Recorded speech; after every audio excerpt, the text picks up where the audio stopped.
আসসালামু আলাইকুম প্রিয় ভাইয়েরা, আমি আপনাদের একটি জঙ্গলে পাওয়া একটি ঔষধি গাছের সাথে পরিচয় করিয়ে দিব। ঔষধি গাছটা হচ্ছে, যাদের দাঁতে ব্যথা আছে তারা এই গাছটাকে অনেকে হয়তো অবহেলা করেন। দেখবেন অনেক রাস্তার পাশে এই গাছগুলো দেখা যায়। এই গাছগুলো থেকে এই রকম ফুলগুলো, এটাকে অনেকে নাক ফুল বলে, এই ফুলগুলো যদি আপনি একটা একটা করে ছিঁড়ে নিয়ে এটাকে, এই গাছটা দেখেন, অনেকে চিনবেন এই গাছটা। এটা অনেকটা জঙ্গলের ভিতরে হয়ে থাকে।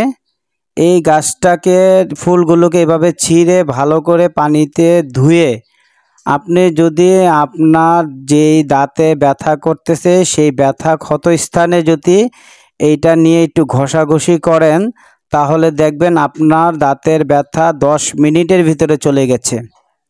অনেকে ব্যথার ওষুধ খাচ্ছেন, ব্যথার ওষুধ খেলে আপনাদের কিডনির সমস্যা হবে। তাই বলছি, আপনারা এই সহজ অবলম্বনটা করুন। আপনার ঘরের আশেপাশে একটু খোঁজ করলেই এই ধরনের নাকের ফুলগুলো পাবেন।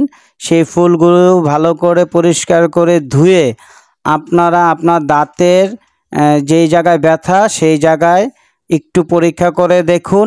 দেখবেন অবশ্যই আপনার এটা ভালো একটা ফল পাবেন। আশা করি আমার এই ভিডিওটা আপনাদের কাছে খুবই ভালো